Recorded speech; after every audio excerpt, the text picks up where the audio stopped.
শেখ হাসিনার বিরুদ্ধে রায়ের তারিখ ঘোষণা আজ। ট্রাইব্যুনালে নিরাপত্তা জোরদার, সেনা মোতায়েন চেয়ে সুপ্রিম কোর্টের চিঠি। বিভিন্ন জায়গায় ককটেল বিস্ফোরণ, বাসে আগুন, এনসিপির প্রতিবাদ মিছিল, ছাত্র জনতার অবস্থান কর্মসূচি।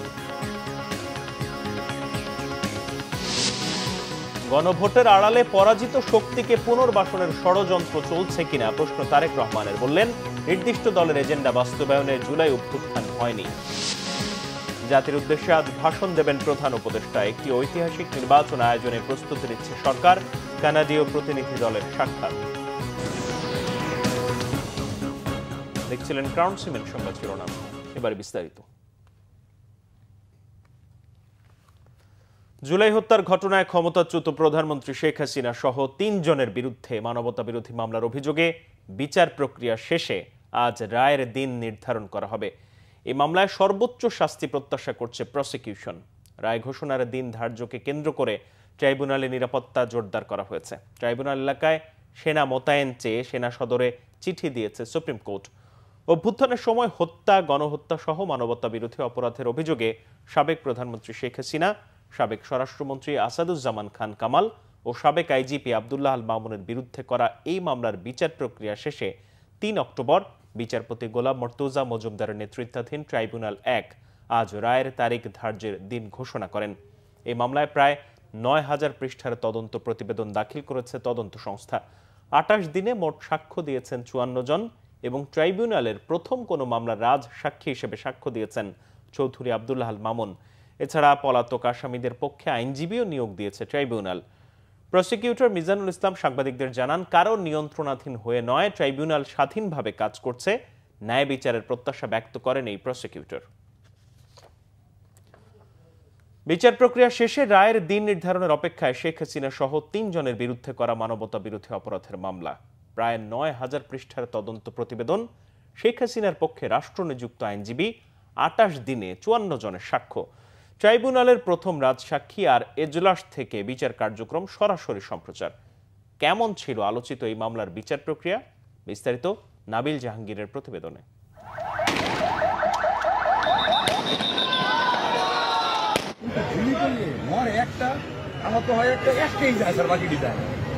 জাতিসংঘের প্রতিবেদন অনুযায়ী জুলাই আগস্টের গণ অভ্যুত্থান ঠেকাতে ১৪০০ ছাত্র জনতাকে নির্মমভাবে হত্যা করে তৎকালীন আওয়ামী লীগ সরকার। আহত ও পঙ্গুত্ব বরণ করেন আরও ২৫,০০০। ছাত্র জনতার প্রবল আন্দোলনের মুখে শেষ পর্যন্ত ২০২৪ সালের ৫ই আগস্ট ভারতে পালিয়ে যান শেখ হাসিনা। আওয়ামী সরকারের পতনের পর আন্তর্জাতিক অপরাধ ট্রাইব্যুনাল পুনর্গঠন করা হয়। সিদ্ধান্ত হয় সেখানেই অনুষ্ঠিত হবে জুলাই আগস্টে সংগঠিত মানবতা বিরোধী অপরাধের বিচার। অভ্যুত্থানের সময় হত্যা, গণহত্যা সহ মানবতা বিরোধী অপরাধের ঘটনায় ট্রাইব্যুনালে জমা পড়া একাধিক অভিযোগের ভিত্তিতে আওয়ামী সরকারের প্রধানমন্ত্রী শেখ হাসিনা, স্বরাষ্ট্রমন্ত্রী আসাদুজ্জামান খান কামাল ও সাবেক আইজিপি আব্দুল্লাহ আল মামুনের বিরুদ্ধে ১৪ অক্টোবর থেকে তদন্ত শুরু করে ট্রাইব্যুনালের তদন্ত সংস্থা। ৬ মাস ২৮ দিন পর ১২ মে প্রসিকিউশনের কাছে প্রতিবেদন জমা দেয় তদন্ত সংস্থা। ২৫ মে সেটি ট্রাইব্যুনালে উত্থাপন করা হয়। অভিযুক্তদের বিরুদ্ধে মারণাস্ত্র ব্যবহার করে হত্যার নির্দেশ, উস্কানি ও প্ররোচনা, আবু সাইদকে হত্যা, চানখারপুলে ৬ জনকে হত্যা এবং আশুলিয়ায় মরদেহ পোড়ানো সহ মোট ৫টি সুনির্দিষ্ট অভিযোগ আনা হয়। ১ জুন বিচারপতি গোলাম মর্তুজা মজুমদারের নেতৃত্বাধীন ট্রাইব্যুনাল ১-এ অভিযোগ গঠনের শুনানি শুরু হয়। এদিন পলাতক ২ আসামি শেখ হাসিনা ও আসাদুজ্জামান খান কামালের বিরুদ্ধে গ্রেপ্তারি পরোয়ানা জারি করে ট্রাইব্যুনাল। এর ধারাবাহিকতায় পত্রিকায় বিজ্ঞপ্তি প্রকাশের পরেও হাজির না হওয়ায় ২৪ জুন আসামিদের পক্ষে আইনজীবী নিয়োগ করে ট্রাইব্যুনাল। মামলার কার্যক্রম বাংলাদেশ টেলিভিশনে সরাসরি সম্প্রচার করা হয়। ১০ জুলাই অভিযোগ আমলে নিয়ে আনুষ্ঠানিক বিচার শুরুর আদেশ দেয় ট্রাইব্যুনাল। এদিন সাবেক আইজিপি চৌধুরী আব্দুল্লাহ আল মামুন তার অপরাধের দায় স্বীকার করে রাজসাক্ষী হওয়ার ইচ্ছা পোষণ করেন। ৪ আগস্ট থেকে এই মামলার সাক্ষ্য গ্রহণ শুরু হয়। ২৮ কার্যদিবসে মোট ৫৪ জনের সাক্ষ্য গ্রহণ ও আসামি পক্ষের জেরা সম্পন্ন হয়। সাক্ষীদের মধ্যে স্থানীয় সরকার উপদেষ্টা ও ছাত্র আন্দোলনের সাবেক সমন্বয়ক আসিফ মাহমুদ, এনসিপির আহ্বায়ক এবং সাবেক সমন্বয়ক নাহিদ ইসলাম এবং আমার দেশ সম্পাদক মাহমুদুর রহমানও ছিলেন। রাজসাক্ষী আব্দুল্লাহ আল মামুন জানান, 2024 সালের 18 জুলাই তৎকালীন স্বরাষ্ট্রমন্ত্রী আসাদুজ্জামান খান কামাল তাকে ফোন করে বলেন, আন্দোলন দমনে সরাসরি প্রাণঘাতী অস্ত্র ব্যবহারের নির্দেশ দিয়েছেন শেখ হাসিনা। 12 অক্টোবর থেকে যুক্তিতর্ক উপস্থাপন শুরু হয়। 5 দিনের যুক্তিতর্কে জুলাই গণহত্যায় শেখ হাসিনা এবং আসাদুজ্জামান খান কামালের সংশ্লিষ্টতা রয়েছে দাবি করে তাদের সর্বোচ্চ শাস্তি দাবি করে প্রসিকিউশন। অন্যদিকে আসামিপক্ষের আইনজীবীর দাবি, গণহত্যায় শেখ হাসিনার কোনো সায় ছিল না, নিজে বাঁচতে সাবেক প্রধানমন্ত্রীকে ফাঁসাতে চাইছেন আব্দুল্লাহ আল মামুন। আব্দুল্লাহ আল মামুন সাহেব উনি নিজে বাঁচার জন্য একটি অপকৌশল হিসেবে নিজেকে অ্যাপ্রুভার ডিক্লেয়ার করেছেন। অনুশোচনা নেই, উল্টো তিনি সোশ্যাল মিডিয়ায় নানানভাবে হুমকি দিচ্ছেন, যারা মামলা করেছে, যারা সাক্ষী দিয়েছে তাদেরকে হত্যা করার জন্য, তাদের বাড়িঘর জ্বালিয়ে দেওয়ার জন্য হুমকি দিচ্ছেন। 23 অক্টোবর যুক্তিতর্ক উপস্থাপন শেষে ট্রাইব্যুনাল জানায় 13 নভেম্বর এই মামলার রায়ের দিন ঠিক করা হবে। 13ই নভেম্বর তারিখ নির্ধারণ করেছেন, ওই দিন তিনি ঘোষণা করবেন কবে রায়টা প্রোনাউন্স করবেন। এই মামলায় সর্বোচ্চ শাস্তি মৃত্যুদণ্ডের বিধান রয়েছে। প্রথম কোনো মামলার রায়ে শেখ হাসিনা ও আসাদুজ্জামান খান কামালের পরিণতি কি হয় আর রাজসাক্ষীর প্রতিদান হিসেবে চৌধুরী আব্দুল্লাহ আল মামুন খালাস পান কিনা সেদিকেই নজর থাকবে সবার। নাবিল জাহাঙ্গীর, বাংলাভিশন, ঢাকা। কার্যক্রম নিষিদ্ধ আওয়ামী লীগের লকডাউন কর্মসূচি প্রতিরোধে রাত জুড়েই রাজধানীর বিভিন্ন এলাকায় মিছিল অবস্থান ছিল বিএনপি, জামাত ও এনসিপি নেতাকর্মীদের। কয়েকটি ককটেলের বিস্ফোরণ ছাড়া পুরো রাজধানী ছিল শান্ত। রাজধানীতে নাশকতা মোকাবিলায় কঠোর অবস্থানে ছিল আইনশৃঙ্খলা বাহিনী। বেশিরভাগ মোড়ে ছিল পুলিশ ও বিজিবির উপস্থিতি। আন্তর্জাতিক অপরাধ ট্রাইব্যুনাল ঘিরে ছিল কঠোর নিরাপত্তা বলয়। এদিকে রাত জুড়ে ঢাকা বিশ্ববিদ্যালয়ে অবস্থান ছিল শিক্ষার্থীদের। ডাকসু ভিপি সাদেক কায়েমের নেতৃত্বে লকডাউন মোকাবিলায় টিএসসির আশপাশে মিছিল করে শিক্ষার্থীরা। পরে মধ্যরাতে টিএসসিতে মিছিল করে ইনকিলাব মঞ্চ। আওয়ামী সন্ত্রাস রুখতে শিক্ষার্থীরা সবসময় প্রস্তুত রয়েছেন বলেও জানান তারা। যেহেতু দিল্লিতে বসে এখন টুকটাক শুরু হয়েছে বিচারের আগে, সুতরাং আমরা কাজা কাপড়া সব এবার আদায় করতে চাই। যদি আওয়ামী লীগ কালকে তো বলার পর কিছু করতে না পারে তাহলে কিন্তু ভাই ইজ্জত থাকবে না আওয়ামী লীগের।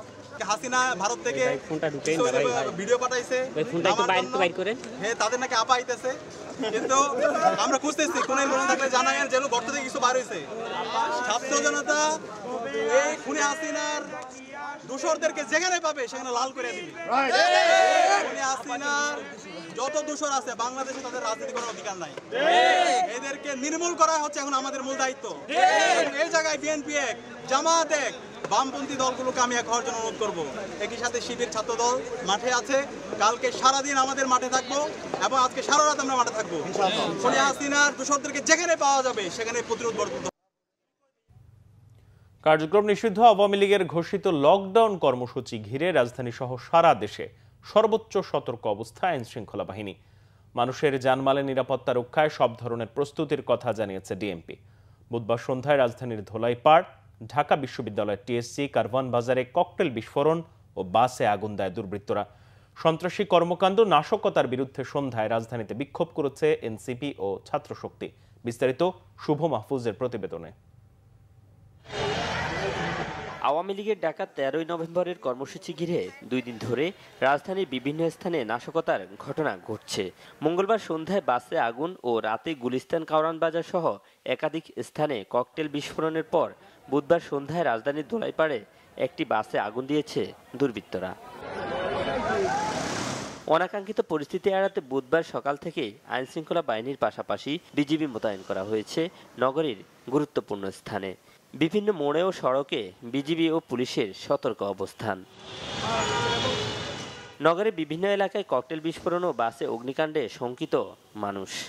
এটা আতঙ্কিত হওয়ার কিছু নেই, এটা আমাদের সবসময় চোখ কান খোলা রেখে আর কি সবসময় সব দিক খেয়াল রাখতে হবে। স্বাভাবিকভাবে ভীত সন্ত্রস্ত যে কখন কিভাবে কি আমার উপরে একটা বিপদ আসে। আইন শৃঙ্খলা বাহিনীতে আগের চেয়ে এখন একটু দুর্বল, তারা তেমন কোনো পদক্ষেপ নিতে পারছে না।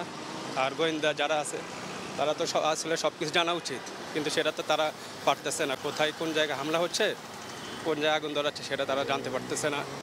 গোয়েন্দা পুলিশ বলছে সাধারণ মানুষের জানমালের নিরাপত্তা রক্ষায় প্রস্তুত তারা। এই যে যারা যে ভীতি করা একটা পরিস্থিতি বা তারা বিভিন্ন রকম যে অপতৎপর চালাচ্ছে, এটা আমরা কঠোর হস্তে দমন করার আইনের যেটুকু প্রয়োগের ক্ষমতা আছে এটা আমরা সর্বোচ্চ প্রয়োগ করব এবং দমন করবো। আপনারা জানেন যে কয়েকদিন আজকে ওই যে রূপম ভাই যেটা বললেন যে আমরা যারা নেপথ্যে আছে সেই নেতাদেরকে উপর নজরদারি রাখতেছি, তাদেরকে গ্রেপ্তার করতেছি। আজকেও এই সংক্রান্তে 44 জন অ্যারেস্ট আছে। ইনশাল্লাহ আমাদের তৎপরতা সবাই থাকবে। আমরা নগরবাসী আপনারা সবাই মিলে ইনশাল্লাহ এই অপতৎপরতা রোধ করব। এদিকে আওয়ামী লীগের নাশকতা বিরোধী ও ফ্যাসিস্ট হাসিনা ও তার সহযোগীদের বিচার নিশ্চিতের দাবিতে বুধবার সন্ধ্যায় জাতীয় ছাত্র ঐক্য ব্যানারের প্রতিবাদ মিছিল করেছে এনসিপি। মিছিলটি বাংলা মোটর হয়ে শাহবাগ গিয়ে শেষ হয়। এ সময় নাশকতাকারীদের ধরে পুলিশের হাতে তুলে দেওয়ার আহ্বান জানান দলটির দক্ষিণাঞ্চলের মুখ্য সংগঠক হাসনাত আব্দুল্লাহ। আমাদেরকে ঐক্যবদ্ধভাবে এই আওয়ামী লীগকে প্রতিরোধ করতে হবে, আগুন সন্ত্রাসের বিরুদ্ধে অবস্থান নিতে হবে। আমরা ঐক্যবদ্ধভাবে থাকবো যাতে করে আমাদের বিভাজনকে পুঁজি বানিয়ে আওয়ামী লীগ আবার পুনর্বাসন না হতে পারে। আপনারা ঐক্যবদ্ধ থাকবেন। আমাদের সারা দেশের সকল ইউনিটের নেতা কর্মীদেরকে আমরা বলবো তিনি জনগণের পাশে থাকবেন। যেখানে আওয়ামী লীগ থাকবেন, যেখানে আওয়ামী লীগের আগুন সন্ত্রাস থাকবেন, যেখানে জনগণকে বিপন্ন করার জন্য পরিকল্পনা থাকবেন, তাদেরকে ধরে তাদেরকে পুলিশের হাতে তুলে দিবেন। শেখ হাসিনার রায়ের দিন ঘোষণাকে কেন্দ্র করে বৃহস্পতিবার সারাদিন রাজপথে থাকার কথাও জানান এনসিপির এ নেতা। শুভ মাহফুজ, বাংলা ভিশন, ঢাকা। কোনো নির্দিষ্ট দলের অধিকার প্রতিষ্ঠার জন্য কিংবা দর কষাকষির জন্য জুলাই অভ্যুত্থান হয়নি বলেছেন বিএনপির ভারপ্রাপ্ত চেয়ারম্যান তারেক রহমান। কোনো হুমকি ধামকি না দিয়ে ফেব্রুয়ারিতে জনগণের মুখোমুখি হওয়ার আহ্বান জানিয়েছেন তিনি। অভিযোগ করেন সরকারের দুর্বলতার সুযোগ নিয়ে কিছু রাজনৈতিক দল জনগণের আকাঙ্ক্ষার বিরুদ্ধে দাঁড়াচ্ছে। গণভোটের আড়ালে পতিত পরাজিত অপশক্তিকে পুনর্বাসনের ষড়যন্ত্র হচ্ছে কি না এমন প্রশ্ন রাখেন বিএনপির ভারপ্রাপ্ত চেয়ারম্যান। রিপোর্ট করছেন সিকান্দার রেমান। জাতীয় বিপ্লব ও সংহতি দিবস উপলক্ষে বাংলাদেশ জাতীয়তাবাদী দল বিএনপি আয়োজিত আলোচনা সভায় বক্তব্য রাখেন বিএনপির নীতি নির্ধারণী ফোরামের সদস্যরা। সমমনা রাজনৈতিক দলের নেতারাও বক্তব্য রাখেন। বিএনপির ভারপ্রাপ্ত চেয়ারম্যান তারেক রহমান তার বক্তব্যে জনগণের নিত্যদিনের সংকট ও সমাধানের পথ নিয়ে কথা বলেন। আলু, পেঁয়াজ সহ নিত্যপণ্য ও কৃষিক্ষেত্রে নানা সংকট, লাখ লাখ বেকারদের দুর্দশা, শিক্ষাখাত নিয়ে বিস্তারিত পরিকল্পনা তুলে ধরেন। এইসব জনগুরুত্বপূর্ণ বিষয় কেন সংস্কার কমিটিতে রাখা হলো না এবং ঐক্যমত্য কমিশনে আলোচনা হলো না তা নিয়ে বিস্ময় প্রকাশ করেন বিএনপির ভারপ্রাপ্ত চেয়ারম্যান। কথা বলেন জুলাই অভ্যুত্থান ও জনগণের প্রত্যাশার বিষয়েও। শুধুমাত্র জুলাই আগস্টেই শহীদ হয়েছেন ১৫০০-এরও বেশি মানুষ। ফ্যাসিবাদ পতনের আন্দোলনে ছাত্র, জনতা, নারী, পুরুষ, কৃষক, শ্রমিক সকল শ্রেণী পেশার মানুষ কেন রাজপথে সেদিন নেমে এসেছিলেন আমাদের জানা থাকা দরকার। জনগণ কিন্তু রাষ্ট্র এবং রাজনীতিতে নিজেদের অধিকার প্রতিষ্ঠার জন্যই সেদিন রাজপথে নেমে এসেছিলেন। একজন রাজনৈতিক কর্মী হিসাবে আমি মনে করি অবশ্যই কোনো একটি নির্দিষ্ট রাজনৈতিক দল বা গোষ্ঠীর অধিকার প্রতিষ্ঠা কিংবা রাজনৈতিক দর কষাকষির করার সুযোগ সৃষ্টি করে দেওয়ার জন্য হাজারো লাখো মানুষ রাজপথে জীবন বিলিয়ে দেয়নি। তারেক রহমান জানান দেশের ব্যাংকিং সেক্টর এখনো ঘুরে দাঁড়াতে পারেনি। মূলধন ঘাটতিতে রয়েছে অনেক ব্যাংক। রপ্তানি আয় ও রেমিটেন্স এখন দেশের অন্যতম আয়ের খাত। গণভোটের আড়ালে পরাজিত শক্তিকে রাজনীতিতে পুনর্বাসনের ষড়যন্ত্র হচ্ছে কিনা এমন প্রশ্নও করেন তিনি।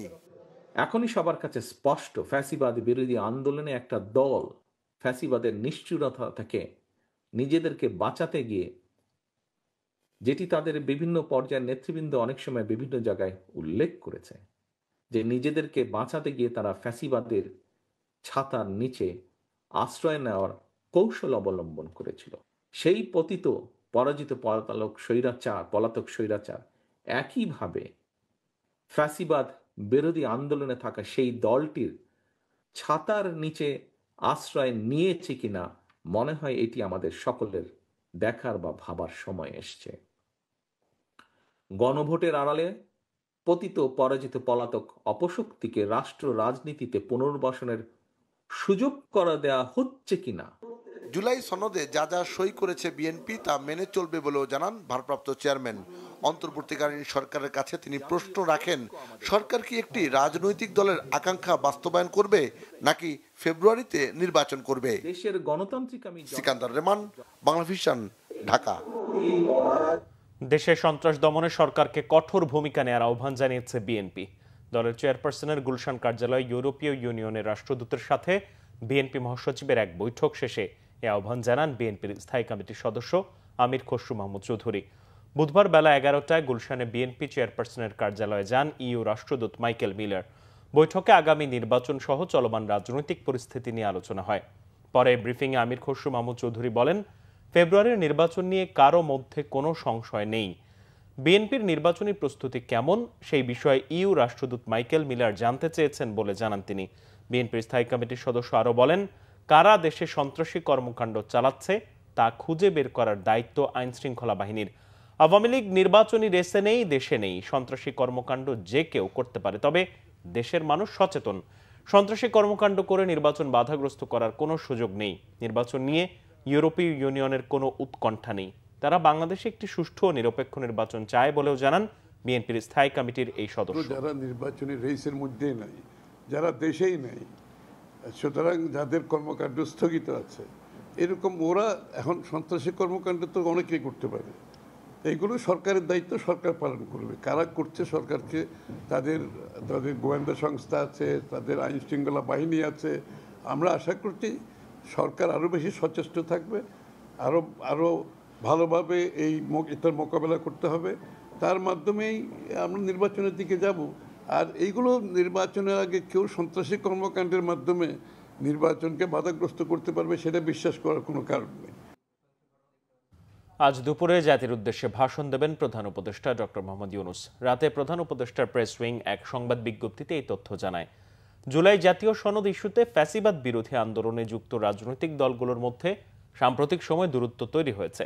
জামাতে ইসলামী সহ 8টি দল জুলাই সনদ বাস্তবায়নে আদেশ জারি ও গণভোটের দাবিতে রাজপথে আন্দোলন করছে। অন্যদিকে এমন দাবিকে অযৌক্তিক এবং আন্দোলনকে নির্বাচন পেছানোর ষড়যন্ত্র হিসেবে দেখছে বিএনপি সহ কয়েকটি দল।